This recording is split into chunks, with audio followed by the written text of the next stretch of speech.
The theme of my speech is delivery, and that's important. We're going to quickly look at what is actually Allianz's value proposition to investors, and actually beyond investors, the community of stakeholders around it. It's pretty clear that serving investors is our priority, but it only happens if we really outperform at the customer interface, if we have highly motivated associates in Allianz, and if we play a role in society, and we're going to talk about that. In particular, in the second chapter out, how we are going to drive value going forward, and I will summarize at the end what is our ambition for the next 3 years, what are we trying to achieve by 2024. Now, what is actually the value proposition of Allianz in a nutshell? It's very important for all of us to remind ourselves that we're here because we have a purpose. We spent a lot of time the last few years to delineate it, and we call it, "We secure your future." And it's not just a slogan, it is really driving the essence of what we do every day. It actually is followed by an aspiration. We really want to be the trusted partner for protecting, growing your most valuable assets. And assets, we don't think about the car or the house. We're thinking about our health, protecting our family, and thinking to help society to develop. Imagine what we're doing on the Net Zero Asset Owner Alliance in terms of financing the green transition. Now, the aspiration and the purpose can only be to come alive if we have 3 promises that we deliver on. The first one is a very careful balance across stakeholders. We've talked for many years about stakeholder capitalism, and in Germany we have been a front runner for these things for a long, long time, but we're going to look at that, how balance across stakeholders is driving more value also for shareholders. Now, the second thing is we're here because we need to deliver benchmark results across the enterprise. And because we are so large, we need to prove to you and the world that we're delivering benchmark results at scale, that we do not cross-subsidize inside of the enterprise, that we do not have a corporate discount, but actually use our strengths, our scope and scale to deliver more value than otherwise possible. And last but certainly not least, we're living in a world that is truly transforming and is becoming a lot more volatile. So strong resilience in such a world is super important, and that's the base promise that Allianz always had, and we're going to stick to it. Now, you may find that a bit aspirational, but in reality, Allianz already today is the #1 global franchise in our industry. We have more than 120 million customers. We're #1. If you take life and health and asset management as a retirement provider together, we are larger than anybody else that claims to be a leader in wealth management or anything else. We're the #1 global P&C franchise. We're the #1 in assistance. We have the #1 global Profit. We have the #1 brand. We're the #1 on sustainability, the #1 in financial strengths, and the #1 in diversity and inclusions. And by the way, if you look at total payouts over the last few years, whether it's dividend, share buybacks, and value created, we are the #1. So you're at home with a #1 franchise, and we'd like to keep it that way. Now, the way we think about that is creating careful balances across our stakeholders, starting with you, our shareholders, and those that represent them, in generating strong cash, delivering a decade-long track record on dividends, and we've never missed one, and we've never missed a beat, but reinvesting that in the future for even stronger value creation and growth. Now, that only happens if we're outperforming at the customer interface. We've said that at the beginning of the renewal agenda. This is an industry that has not been in favor with customers. We have companies that are really great, and we've gone a long journey to now be the #1 insurance brand in the world, and having 58% of our businesses in life, in P&C, and in health that are loyalty leaders, i.e. the company that gets most recommended to family and friends than anybody else. So our ambition is, in difference to the last 3 years where we try to be better than market, to now really drive loyalty leadership everywhere. I'm going to go talk about that some more. In addition, we need to make sure we serve our other constituents very well. And employees are not just an asset. They are the most important asset in terms of driving customer satisfaction and the success that we've had. And this is not about working harder. It's being more diverse and more inclusive. And think about an industry like financials. We have been the leader on diversity and inclusion in almost any dimension. We'll talk about that too. And we really want to contribute to society not just through providing great products and services, but really being recognized for social engagement and strong governance. And we're winning one prize after the other. Now, I could spend probably half an hour on delivery on targets, whether that was the first 3-year plan or the second 3-year plan. What I'd like to talk about the fact that we have created and maintained a very careful balance between the stakeholder groups. And this is what this slide is supposed to say. Whether that is on EPS growth, DPS growth, ROE, but also Net Promoter Score above market, or the motivation of our people. And we are particularly proud of the last one. In 2021, really achieved again record earnings, record results on customer satisfaction, and record support from our people, while actually in the world things become more difficult. Now, the way I would like to summarize what we've been doing and are going to do has something to do with a very simple value creation formula that is based on earnings per share growth. Whether it's growing the denominator or the denominator shrinking, i.e. having less capital, all of that translates eventually into the growth of the earnings per share. And we have 3 sources. First is growing the business. Second is improving our margins. And the third one is managing capital efficiency. And we have done very well across all 3 levers, which we are pulling at different points in time depending on where the opportunity set is.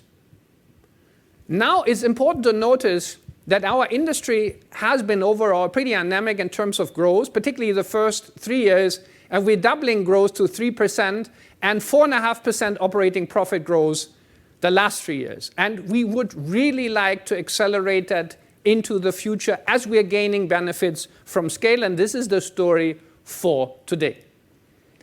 Now, we've not just had very good operating profit delivery despite COVID, despite all the shocks, despite net cap. Line muted. Line unmuted. Now we need to move forward and understand that we have not just grown earnings, but we have improved the quality of the earnings. And I would like to focus for the next minute or so on this one.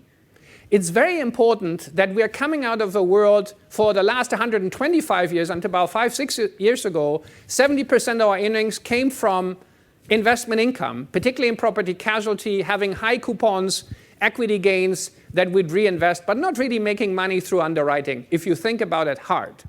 We have been growing operating profit out of the core underwriting result by 14%, and we've been driving the expense ratio down 1.5 points just the last few years.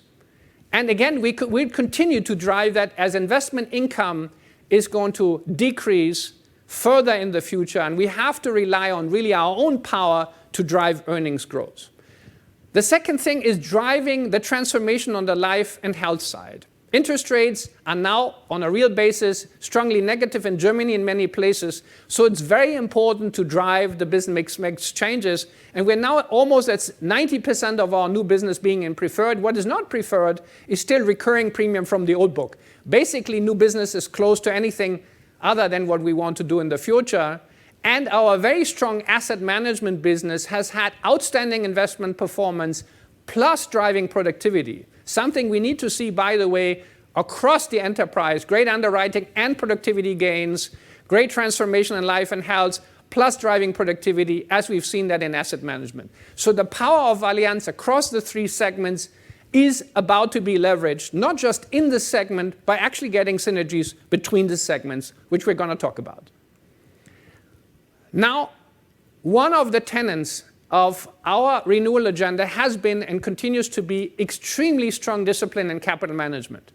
And we don't want to drive quarterly earnings or a quarterly share buy or a quarterly dividend announcement. We have a very fundamental strategy that wants to make sure that one thing happens: none of the capital that you own in Allianz sits idle.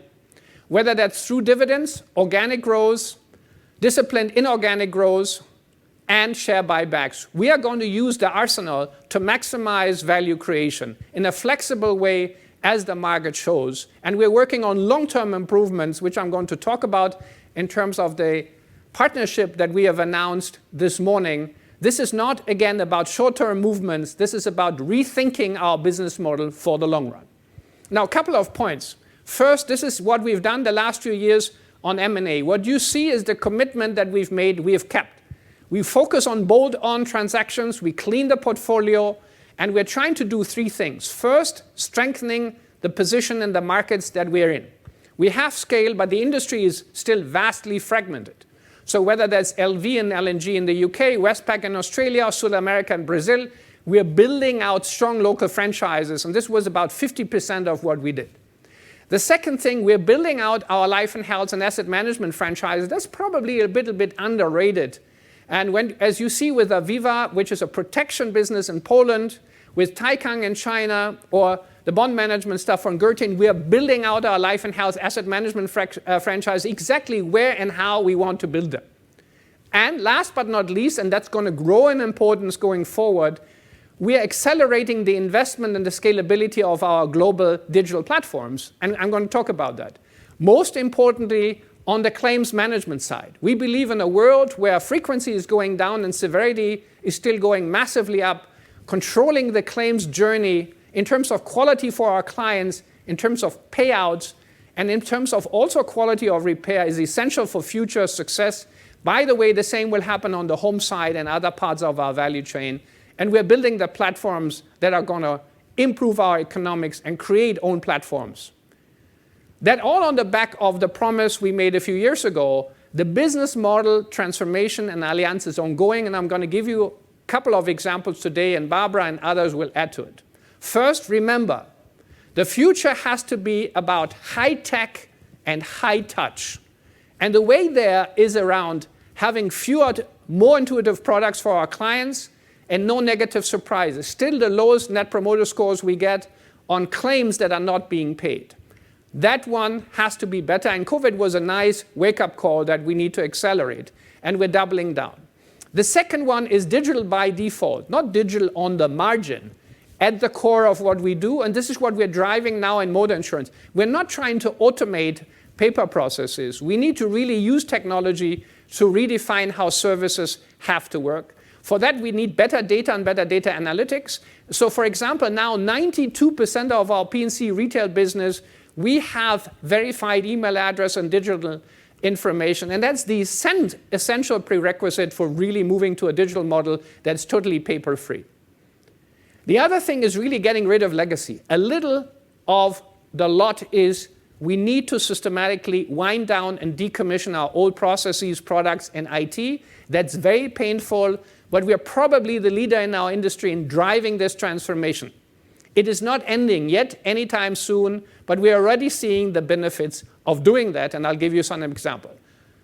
This is really what makes Allianz distinctive. We have been putting for over a decade now products, process, and IT into place that we can harmonize across the globe, and we can standardize our processes to get real scale benefits. Think about creating a product for life insurance that you're not reinventing in every market. Think about building a platform for sales support that you don't replicate across markets, but you build once and scale globally. Now you see that in many parts of the value chain. Think about Adobe for marketing purposes. We're going to have the same platforms for the core of our business. And the way we prove it to you, as we've done in the last 4 years, we consistently increase productivity. So expense ratio is going to go down 30 to 40 basis points on average every year, obviously adjusted for mixed purposes if we grow in profitable lines that have a little bit more expense ratio. But overall, productivity gains are starting. They're not ending. I can spend a lot of time on now how we do that, particularly through the Allianz customer model. We are massively driving the reduction of product variance in the next few years, process variance throughout the world. We're leveraging our IT platforms systematically. It's a long journey, but it builds exponentially in terms of impact. It's very important to do this in a very granular level and do it globally. When I was the CFO in this company, a long time ago, I didn't even know what the productivity numbers were at the local business. Giulio now has that every day. And we're doing it across the enterprise.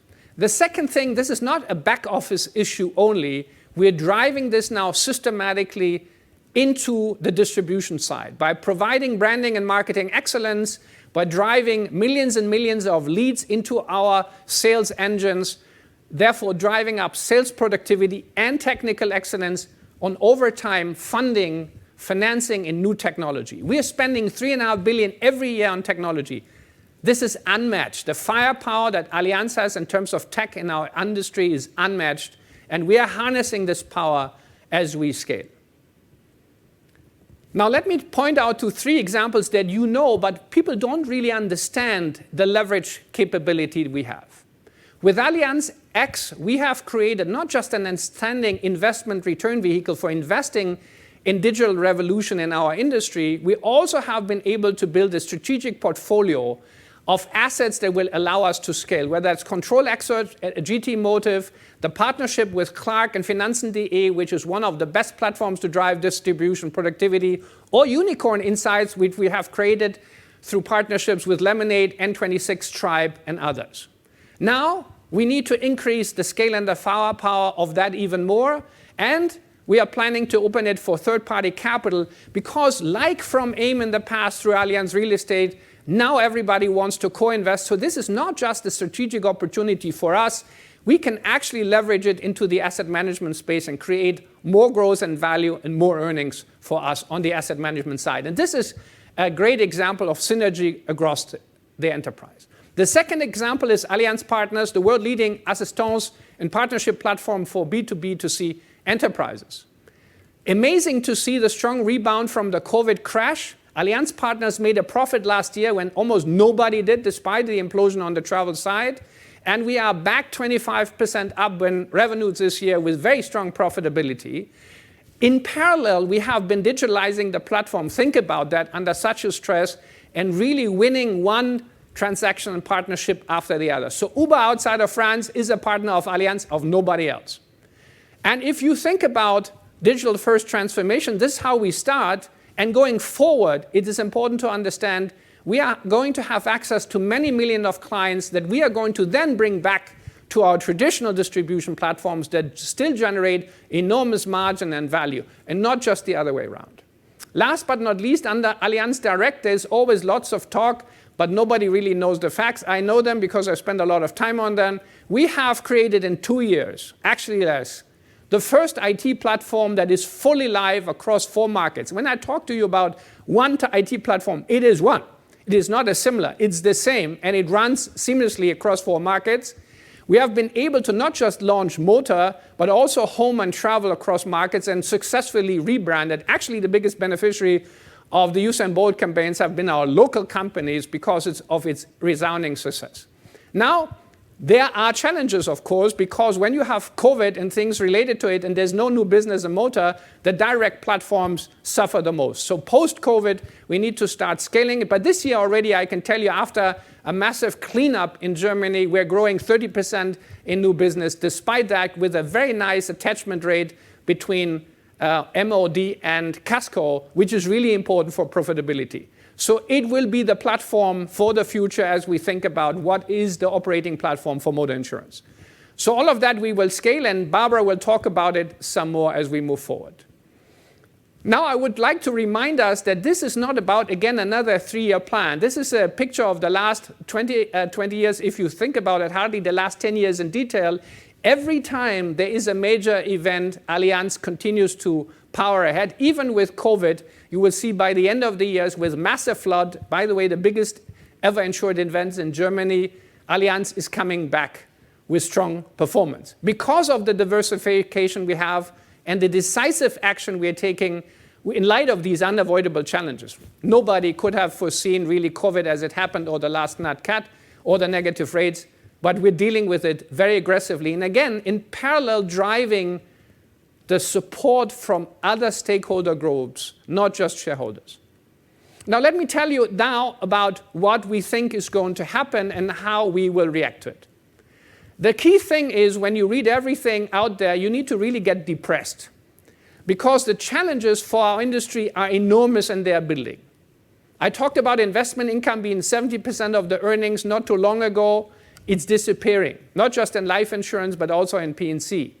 Think about the digital attacks, all the funding you have for startups that buy at enormous prices, leads and put pressure on distribution costs in our industry. Think about cyber security and cyber pressure. Think about the refinancing of our industry's transformation into the green world, and so on and so forth, not to talk about the stress between China and the US building. So where does that leave us all? Well, it leaves us with an industry under pressure, but with significant upside for those that know how to master this environment and have the scale, the strength, and the resilience that Allianz has. So let me contrast that a little bit. On the growth side, yes, there will be lower growth, particularly in the areas where you don't offer strong customer value. However, those companies, and we see it outside of Allianz, that have loyalty leadership, that have technical excellence, and that leverage global partnership, that are growing 2 to 3 times what the other guys can do. In margin, again, we have overcapacity. Inflation is really driving inflation on the claim side, and we have digital disruption. But you can constantly improve productivity through scaling products, through scaling processes, and building our digital platforms. And Allianz is a very long-term plan. Again, we are not doing it overnight. There is no wonder happening, but we systematically rebuild the platform to be digital and scalable. On the capital efficiency side, you see that unless you are a retail P&C company that has very low cost of capital, the cost of capital in our industry has been growing enormously. People are afraid of large balance sheets. They're afraid of negative rates. They're afraid of ultra-low spreads and the crazy valuations in some parts of the equity markets. Think about a Tesla. And then net cat exposure growing massively. Well, we have fully understood how to transform into a more capital-light, lower volatility model with much more tight control of the tails, and systematically leveraging our capital synergies and scale and access to private capital markets, as evidenced with the transaction that we've just announced. Last but not least, given the rising political instability, there is a risk of higher regulation and political risk for many. That's why we are investing in being the #1 brand on this planet, into having the highest customer trust, the best people, and being a leader on ESG around, reinforcing our resilience. I don't want to talk about in detail how we have performed on underlying, but it's fair to notice if you think about the underlying profitability, there are only 2 models. It's either very focused players in P&C and life or by country, or is a truly global franchise that can leverage scales and skill. This is what we are, this is what we have been, and this is what we're going to build out. So let me go through the facts in more detail.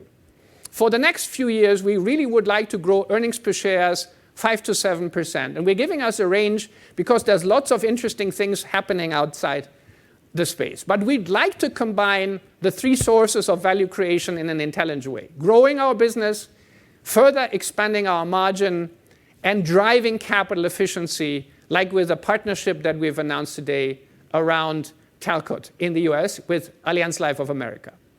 And it's very important to understand, regardless of what the shocks may be that come from the outside, we are about to generate 23 billion in cumulative cash remittances to the holding, and despite that, keeping our ROE at least 30%, if not higher. So let me go into the details. First, one of the most important levers is actually transforming our life and asset management franchise, which we look at together even though we are separately reporting them, because they are feeding each other. All our life and health clients benefit from our asset management expertise because we are delivering outperformance on the investment side, not in the life and health carriers only. And for shareholders, we are creating value twice, in the life and health company and in the asset management franchise. And the transaction I'm going to describe is a testimony to that. Now what we have to do is really lift capital out of the life and health in-force balance sheets in a systematic way and take advantage of the very competitively priced private capital that is available for people like us and not for others. The second one, we need to expand our P&C leadership systematically. We've done it this year, for example, in Italy, and we're systematically doing it across markets. We need to boost growth through scalable platform. By the way, growth doesn't mean just revenues. It also means margin. When we build the claims platform out as we do today, and we went live in Italy, I think last week, we will capture much better margins because we can steer the cars, not just in our network, but we can leverage the claims platform that we are building to get to much better outcomes in terms of average claims payout. while not lowering service standards to our clients. Now, we need to really drive verticalization and execution agility. Now, what does this mean? It sounds very theoretical. It's very practical. Like we've done it with AIM, Allianz Investment Management, over the last decade, we really need to bring the benefits of our scale to the table. Not by replicating locally, but by driving things consistently. By the way, it's not centralization. It doesn't mean we're going to settle a claim in Spain out of Munich. It means we're going to have an identical business model, a product and process model globally, and drive productivity gains and higher customer satisfaction through that. Last but certainly not least, we can reinforce capital productivity. It has been pretty good already, but as we see with this transaction, there are ways to leverage private capital much more successfully than in the past, and we're not going to leave any stone unturned in order to find out whether it's better to leverage other capital sources than your shareholder capital in order to produce higher value. Now, I can go through the components in detail. In the interest of time, I'm just going to go through one or two of the five themes for value creation. So on life and health, I'm going to give you some detail around the transaction we've announced, so let me skip that for the second. It's very important on the P&C side that we do two things. First, in retail motor, in particular non-motor, productivity progress is at the essence. We're still inefficient. We are very good in technical excellence. We're building out claims. We're great in customer satisfaction. Productivity is something that we still need to drive at. There's too much paper floating around. Sounds obvious, is not so obvious. So we now have given ourselves the target to really be beating the best in every market that we're in. The second, and Chris Townsend is going to talk about, is grow value in commercial lines, something that is overdue. Now, in terms of platforms, I think I gave you most of that. I'm going to talk about claims in a few minutes, and this is where most of our focus is, building first in Europe and then globally a leading claim platform for motor and home. Execution agility is something that's very important. Allianz is a great machine to deliver outcomes. Agility is not yet our strength, and that's something. What do we mean with that? It's not just about speed, but about discipline. And that is what we can do still a little bit better, and we're working on it every day. And the thing I would like to add to what I said before on capital productivity is the point around resilience. As Chris Townsend will talk to you about, is not just the fact that we need to improve profitability in commercial lines, we need to bring the volatility of the earnings lower. Because it's not just about the earnings or the ROE, but how often do we get negative surprises in the business is something that we need to pay more attention to. So let me give you a couple of details. And let me focus on the transaction that we announced early this morning. And we've been working on, by the way, for 2 years. So this is not a one-off. This is a signal of a fundamental transformation of the business model, not just for Allianz Life of America and our asset management business, but what we're trying to achieve globally. We have a leading life insurance franchise as Allianz. We have a leading global asset management franchise, and we have a leading investment capability with AIM that is often underestimated. And we would like to transform it into something that is more capital efficient, has more innovative capital-light products. It leverages our active, superior asset management capabilities and drives growth through the network. And you're going to see that across retirement, across savings, and across wealth management, because many of the things that we do are already wealth management, even though we don't call it. Andreas is going to talk about Allianz Lebensversicherung today, and I'm going to introduce the transaction on the US in just a moment. Now, the first thing I wanted to show you, and this is the numbers that we had a couple of years ago in terms of new business profitability relative to the size of the new business. And we've always aimed to have new business margins north of 3%, that translates into north of 15% ROE on an ongoing basis. So this is what happened the last 2 years until 2020. We have had quite a few improvements. So for example, Germany grew not only, but massively improved margins already. The US stayed the course in terms of volume, but margins actually with declining rates went down. And we've done a fabulous job to transform our Asian business already from capital intensive to capital light and light protection. I like to point out, because I don't have more slides on Asia, is probably one of the most underestimated success stories of the last 5 years, how we've been able to transform the quality of that franchise and the resilience of the franchise of our Asian Life colleagues. Now in Europe, you see that margins have only slightly improved and volume has slightly been going down. So let's look at what's the plan for the next few years. Very importantly, we are going to drive the new business margins across the universe up. In Asia, we need to drive the growth up. And in Germany, as you will see, we are going to increase both margin and volume.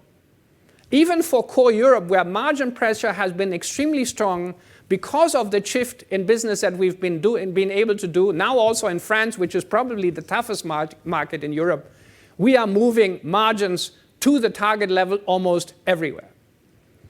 Now, how can that be if investment income goes down? You see on this slide very nicely that indeed investment income is projected to develop negatively over the next few years, just with risk-adjusted returns coming down. So we're not betting the house.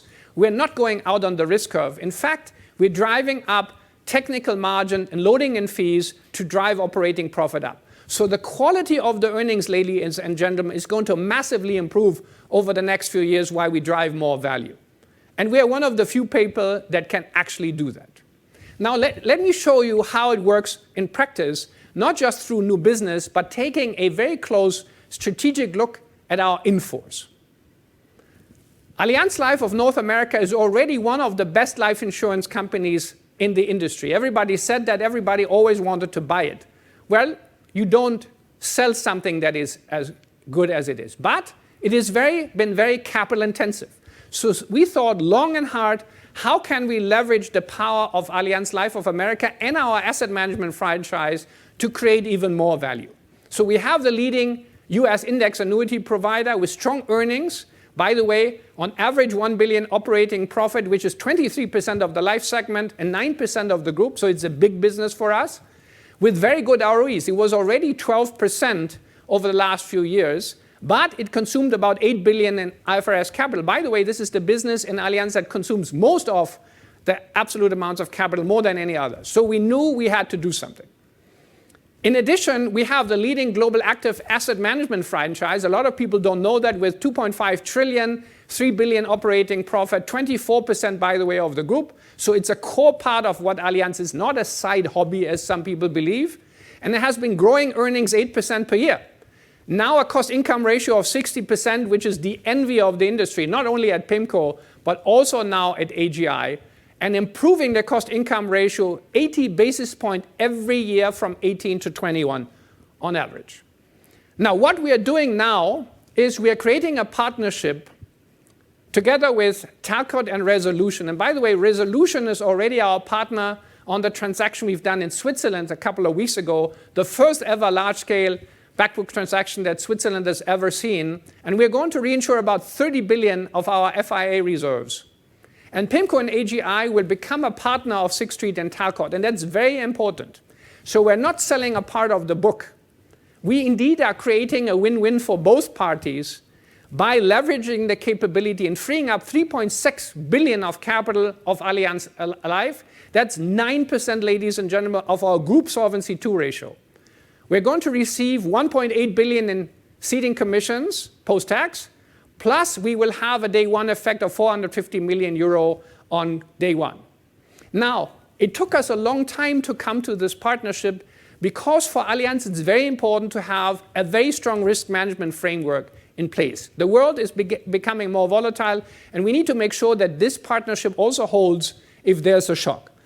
Now, as we execute this and are building it out, and are partnering not just on the reinsurance but also on the asset management side, let me explain to you what the facts are going to be. So we are going to have much more efficient capital deployment, and the ROE in life is going to move from 12 to 18% in the US.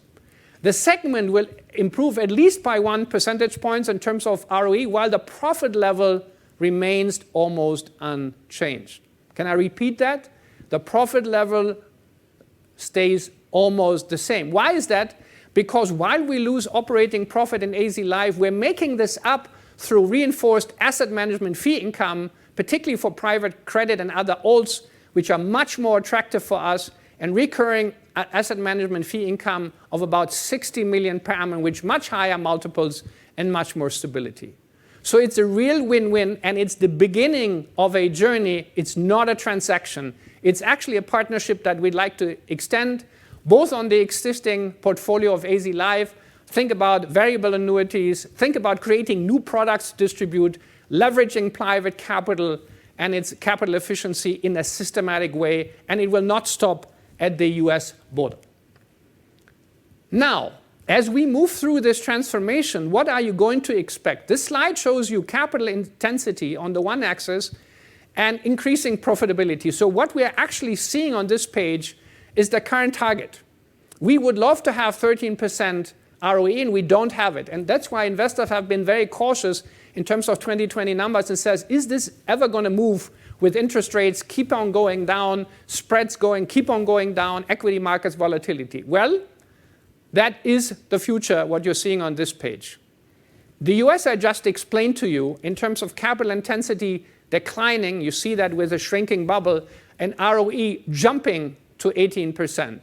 But also Germany, Andreas will talk about that, will significantly improve ROE and reduce capital intensity through very intelligent measures. For example, on longevity risk. Switzerland we've already done. We've worked on Benelux, that's underway. And then we have Italy that has massively moved, not through backbook sales, but renegotiating in-force contracts and moving massively to unit-linked and much more capital-like products. What we now have to work on is the remaining, like France and others. And again, we are confident that we can move that over time as well. So a real transformation, not a tweaking of the edges. Now, one of the reasons why we can do that, because we have a superior ALM function in Munich. And I would like to go out to you and say, reiterate the point, how important Allianz Investment Management is for the value creation. If you benchmark us to our core peers, we have had a 40 basis points outperformance ratio on current yields and 90 basis points total performance over the last few years. We had much more resilience, and we have a much stronger generation of alternatives. And I'd like to reiterate, the incubation of Allianz Real Estate has been super important for PIMCO. Think about Allianz Capital Partners in PIMCO. So it's an essential part of what we do, plus the driver on ESG is super strong. And you have the facts to match it up. Again, Allianz Leben is a super strong asset. In the interest of time, I'd like to jump over this slide and just point out that Andreas is going to talk about that in detail. It's the strongest company with double the margin that anybody else has in this country. What is not well understood, it is also highly capital efficient and highly resilient, and we're going to prove that to you. Now, asset management leadership is a story that has been told through the numbers, not just through double-digit asset growth and attractive margins, but all the other items that you should know. Again, if you think about this, many think about as traditional trading-oriented asset management. It's just not true. We have now more than 210 billion euros AUM. In Q3 is the number on alts, and it's growing 12% a year, and it's going to grow more with outstanding investment performance and strong improvement in productivity. That is almost unmatched. And Manny Roman will have the pleasure to explain to you the outlook this afternoon. Now, 2 or 3 minutes on beating the best in retail P&C, because you know we have an outstanding retail franchise, but everybody is always coming back and saying, yeah, but you know the mutuals are so much better. Yes, indeed, there are models that are better than the ones we have if you think about motor only. If you think about the universe of other products, home content liability, we are the leader. Now we need to fix some issues in P&C, and we have a very granular benchmark in terms of how to do that. The German colleagues have been leading the way. We have a new comprehensive model to get to best-in-class performance quickly because the competition is not sleeping, and we have extremely precise targets, bringing up new business by 25%, bringing unit costs down by 25%, and most importantly, bringing down the loss cost by more than 10%, leveraging our new claims facility. Chris will talk about commercial lines across AGCS, MidCorp, and Euler. He's going to go through, it's very important that we lift operating profit. The ambition is more than $500 million in OP uplift while reducing earnings volatility through intelligent reinsurance, and he's going to talk about that, how we can get this done. Now, one of the things, again, we believe are totally under-assessed and undervalued is the platforms that we've been building around travel, mobility, health, finance, and home over the last few years. And that's not just about claims that I've just mentioned, or health, where we're extremely strong with NextCare, Allianz Care, Vivi, and others, but also around finance. I think, for example, Allvest in Germany is totally underestimated in terms of its capability, because it starts first with usage, then driving customer satisfaction, and eventually boosting sales per client. So don't underestimate what's coming, and we're building them out systematically as we are doing it on the home platforms that we have that are now extremely strong, through assistance, through all the platforms we have. But last but not least, transforming the way we're doing travel insurance globally, where we are the market leader, and we are going to strengthen our capabilities even further. Now, let me move on to claims. I think it's super important for you to understand that a lot of people are worried about, well, Google will offer auto insurance and take all the margins, or Amazon. Yes, customer access and customer access as reasonable cost is super important. Underwriting engines and algorithms, custom data is super important. Let's not kid ourselves. But we are the #1 brand. People come to us. What is more important, and where you can build a competitive advantage, is to have claims platforms that the big tech guys cannot replicate. It's very, very hard to organize physical networks the way we are able to do that. And with Control Expert, GT Motive, and more assets to come, which we'll announce in a couple of weeks, systematically going through telematics, world-class digital notification of loss, AI-based damage assessment, segmentation and steering in real time, fraud analytics, and automated payouts, the journey is just beginning. And we're offering the platforms to our competitors. Why? Because the scale benefits of driving down cost and increasing revenue for the platform really, really makes this available for other insurers as well. Maybe not the biggest of our competitors, but many other out there. Verticalization.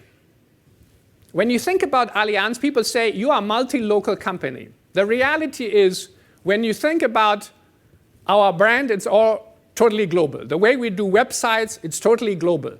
The way we do partnerships, already totally global. The next step, first in the digital and then in the physical world, of course adapted to local customs and customer requirements, has to have one Allianz experience. And the one Allianz experience has to be the loyalty leader experience, and we're driving that. In terms of customer access, we have relied, by the way, think about the pharma industry being the same because of regulation, mostly on local networks and distribution. We have to add global partnerships and platforms that feed each other successfully, and we're going to talk a lot over the next few years of how that's going to happen. We have been offering and harmonizing global motor products with minimal local tailoring. It's time we scale that and get the in-force business there, as we have been able to do that on the investment side for a long time. And we've had local or regional operations teams that we are now adding global utilities with our GISHIP program. Barbara is going to talk about it. IT and infrastructure is global and will be even more global. Last but not least, the balance sheet has always been global, but we have more efficiency to drive.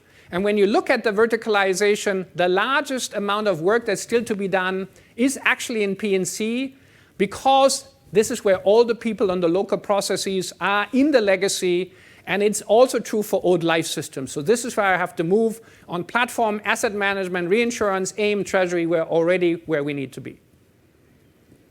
This is not the last slide, but it's probably for me still, as I started 6 years ago, the most important. I'm not worried about Amazon only because of its scale and power and financial power, because it has the highest net promoter score, the highest customer satisfaction.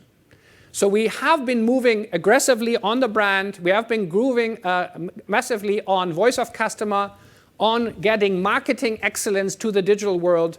But the future is really one thing that we need to do. We have to be the loyalty leader in everything we do because it comes with 3 times the growth and 3 times less churn. And we need to put the numbers and the performance behind that. With the way we're now doing it digitally, it is going to come. Talent and development. Very few companies talk about the most important asset to get this all done. That is actually our people. So everybody in Allianz has very strong targets on leadership, and we've consistently been achieving or outperforming them. And there are other things that people consider to be, a side concession, like having equal pay for everybody across genders. Well, by the end of this year, we have done it. We have 30% of our businesses run now by women. Okay, let me repeat that. When I started as a CEO, there was none. There was no female CEO. We had 1 female board member. Now we have 3 and everybody is following. So as we move forward, it is very important we understand the power of diversity rather than it being a side constraint. And we're getting recognized every day across many of these things that go beyond gender and other items, and it is training.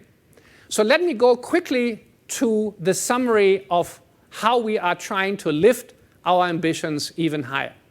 This is what we are trying to achieve over the next few years. Drive value creation to 5 to 7%, 3 to 4% through growing the business, 1% to 2% on margin expansion, and 1 to 2% on capital efficiency. And we're trying to drive the top line of the company probably north of 160 billion if the world doesn't fall on our heads. And there's further optionality built into this case. Building global platforms at scale. Think about the transaction we announced this morning. Imagine that we scale this across our portfolio. Think about capital productivity and even better and more successful M&A, and making sure that our global digital platforms are not just driving productivity, but also customer growth. This is the Allianz that we have in mind, that we have dreamed about, that we have built, and that we are now driving to get there, while being the loyalty leader and what we really like to do. We have a new baseline that we're putting in. So we want to bring loyalty leadership to more than 50% on a rebase level that's driving it up very strongly, keeping the IMIX north of 75%, and being their clear leader in sustainability and diversity in our industry and beyond. And with that, I thank you for your attention. I'm very much looking forward to your questions in a little while now, and I'm going to very soon hand over to Giulio.